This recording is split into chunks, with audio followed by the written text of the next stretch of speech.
Hello dear students, तो आइए solve करते हैं क्लास 10th मैथमेटिक्स एक्सरसाइज 6.5 का क्वेश्चन नंबर 3। सबसे पहले क्वेश्चन को केयरफुली रीड करते हैं। क्वेश्चन आपकी स्क्रीन पर शो हो रहा है। आकृति 6.53 में ABD एक समकोण त्रिभुज है जिसका कोण A समकोण है तथा AC लंब है BD। दर्शाइए कि number 1 AB square equal to BC into BD। Number 2 AC square equal to BC into DC। Number 3 AD square equal to BD into CD। In figure 6.53, ABD is a triangle right angled at A and AC perpendicular BD. Show that AB square equal to BC into BD, AC square equal to BC into DC, AD square equal to BD into CD। I hope आपको question समझ में आ गया होगा। तो figure को देख करके हम क्वेश्चन को थोड़ा सा समझ लेते हैं। ये आपकी रही आकृति 6.53 जिसमें एक ट्राइंगल है ABD, जिसमें एंगल A हमारा क्या है, राइट एंगल है, समकोण है, और AC जो है वो परपेंडिकुलर है BD पर। इतनी इंफॉर्मेशन के आधार पे हमको शो करना है ये तीन चीजें, AB square equal to BC into BD, AC square equal to BC into DC, AD square equal to BD into CD। अब इनमें से हम इस वीडियो में फर्स्ट पार्ट को सॉल्व करेंगे। तो आइए सॉल्व करते हैं। तो इसे सॉल्व करने के लिए सबसे पहले हमें क्या करना होगा, सबसे पहले तो हमें इस क्वेश्चन में जो भी इंफॉर्मेशन दी गई है उसे एज अ गिवन के रूप में लिखना होगा। तो इसमें क्या दिया गया है,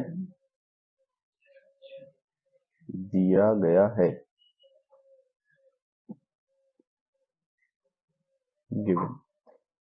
इसमें हमको दिया गया है ट्राइंगल ABD एक समकोण त्रिभुज है, समकोण त्रिभुज है, ये चीज हमको बताई गई है। इसके अलावा क्या गिवन है, इसके अलावा हमें गिवन है कि एंगल A जो है वो हमारा 90 डिग्री यानी राइट एंगल है। और इसके अलावा हमें क्या इंफॉर्मेशन मिली हुई है, इसमें AC perpendicular BD, AC perpendicular है BD पर। कितनी इंफॉर्मेशन हमको दी गई है, उतनी इंफॉर्मेशन के आधार पे हमको क्या शो करना है वो भी यहां पर हम राइट डाउन कर लेते हैं। हमें शो करना है number 1 AB square equal to BC into BD। Number 2 AC square equal to BC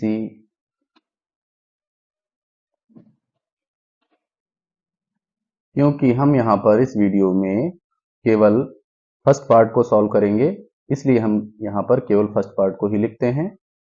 AB square equal to BC into BD, ये हमको यहां पर शो करना है। तो ये शो करने के लिए हमको इस फिगर में किस चीज को देखना होगा, किन ट्राइंगल को देखना होगा, इसको समझने के लिए थोड़ा सा ध्यान से समझ लेते हैं। AB हमारी कहां पर है, AB ये है। और अगर देखा जाए तो ये किस ट्राइंगल में आएगी, ये तो एक तो आएगी ये ट्राइंगल ABC में और ABD में, इन दोनों ट्राइंगल में ये कॉमन साइड है। इसके अलावा BC है, BC हमारी किस में है, BC हमारी ABC में है, और BD किस में है, BD हमारी है पूरी ABD में। तो अगर हम समझें तो यहां पर पता चल रहा है कि ये तीनों भुजाएं हमारी इस ABC ट्राइंगल में और ABD ट्राइंगल में है। तो इसका मतलब है हम कंपैरिजन यहां पर किसमें करेंगे, हम यहां पर कंपैरिजन करेंगे ट्राइंगल ABD और ट्राइंगल ABC में। तो फिर शो करते हैं, लिखेंगे ट्राइंगल ABD, ABD और ट्राइंगल ABC में इन दोनों ट्राइंगल में हम अगर ध्यान से देखें तो हमें क्या शो हो रहा है, हमें शो हो रहा है कि इस ट्राइंगल ए बी डी में एंगल ए जो है वो हमारा 90 डिग्री का है, और ट्राइंगल ए बी सी में जो सी एंगल है वो हमारा 90 डिग्री का है।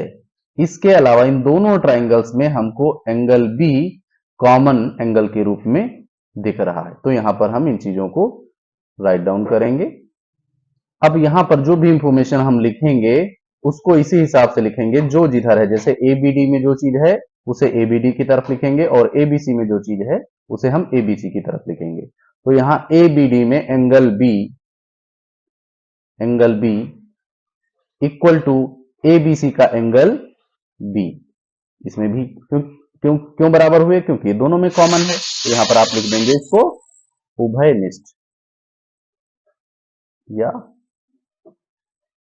कॉमन, ये दोनों में कॉमन है इसलिए ये इक्वल हो गए। इसके अलावा हमने अभी देखा कि इस बड़े वाले ट्राइंगल में, ट्राइंगल ए बी डी में एंगल ए हमारा क्या है, समकोण है, 90 डिग्री का है। उसी प्रकार से ये ट्राइंगल ए सी बी भी 90 डिग्री का है, क्योंकि ये ए सी आपकी बी डी पर परपेंडिकुलर है। तो इसे आप इस तरीके से लिखेंगे। अब ए बी डी में हमारा कौन सा एंगल है, हमारा है, आप इसे बी ए डी कह सकते हो, डी ए बी कह सकते हो। Angle D A B equal to angle, इसे क्या कहेंगे, ए सी बी कहो या बी सी ए कहो, एंगल ए सी बी। ये हमारे क्या हैं, बराबर हैं। क्यों बराबर हैं, क्योंकि इसमें से प्रत्येक कोण 90 डिग्री का है, इसलिए ये दोनों बराबर हैं। अब हम क्या देख पा रहे हैं, दोनों ट्राइंगल्स में हमें दो एंगल इक्वल मिल गए, तो हम कह सकते हैं कि ये दोनों ट्राइंगल सिमिलर हैं। तो यहां पर इसको लिख देंगे, इसलिए यहां पर भी लिख दो बिकॉज एंड बिकॉज। इसलिए triangle A B D similar to triangle. अब यहां पर जब सिमिलरिटी को लिखेंगे तो फिर से हम ध्यान देंगे कि कौन कौन से एंगल इनके करेस्पॉन्डिंग है, उसी के आधार पर सिमिलरिटी को लिखते हैं, अन्यथा गलत हो सकता है। अब यहां बारीकी से ऑब्जर्व करने पर हमको क्या पता चला, यहां पर हमने क्या, एंगल बी और एंगल बी, यानी कि ए बी डी का एंगल बी और ए बी सी का एंगल बी हमने इक्वल प्रूफ किया है। इसका मतलब ये दोनों एंगल क्या है, करेस्पॉन्डिंग है। तो यहां पर देखिए, इसे हम कहां लिखेंगे, इसे भी इधर ए बी सी में दूसरे नंबर पे लिखेंगे। और डी, यहां पर देखिए ये ए को किसके करस्पॉन्डिंग किया है, सी के। ए को किसके करस्पॉन्डिंग किया है, सी के। तो यहां पर ए पहले नंबर पे है, तो यहां लिखा जाएगा सी। और फिर हमारा कौन सा बचा, इसमें बी लिख लिया, सी लिख लिया, बचा ए। तो इसको इस तरीके से लिखा जाएगा, triangle A B D similar to triangle C B A. किस रूल से सिमिलर हो गए, ये हमारे हो गए ए ए सिमिलरिटी क्राइटेरियन से ये सिमिलर प्रूफ हो गए। तो जब ये सिमिलर प्रूफ हो गए तो हम क्या लिख सकते हैं, हम लिख सकते हैं कि इनकी करेस्पॉन्डिंग साइड्स का रेशियो बराबर होगा। अब कौन सी करेस्पॉन्डिंग साइड्स को हम यहां पर शो करेंगे, क्योंकि हमको जो शो करना है उन्हीं को लिखना होगा। यहां पर देखिए आप, जो शो करना है ए बी स्क्वायर लिखा है, इसका मतलब है उन दो साइड्स को हम लेंगे जिनमें ए बी दोनों में आता हो। तो यहां पर क्या लिख सकते हैं, हम लिखेंगे इस वाले ट्राइंगल में ए बी अपान, कौन सी साइड लिख सकते हैं इसकी, इसके करस्पॉन्डिंग कौन सी साइड आ रही है हमारी, बी सी आ रही है। तो इसको आप लिख सकते हैं A B upon B C equal to, इसके अलावा क्या लिख सकते हैं, इसमें कौन सी साइड आ रही है आपकी, बी डी अपान, और इसके करस्पॉन्डिंग इसमें कौन सी आ रही है, ए बी आ रही है। तो इसे आप इस तरीके से लिख सकते हैं। क्यों ऐसा हुआ, क्योंकि ये दोनों ट्राइंगल हमारे सिमिलर हैं। अब इनको हम क्रॉस मल्टीप्लीकेशन करके इनको लिख सकते हैं। तो ये ए बी और ए बी को मल्टीप्लाई करेंगे तो कितना हो जाएगा हमारा, A B square equal to, यहां पर क्या आएगा, यहां पर आएगा हमारा ये B C into B D.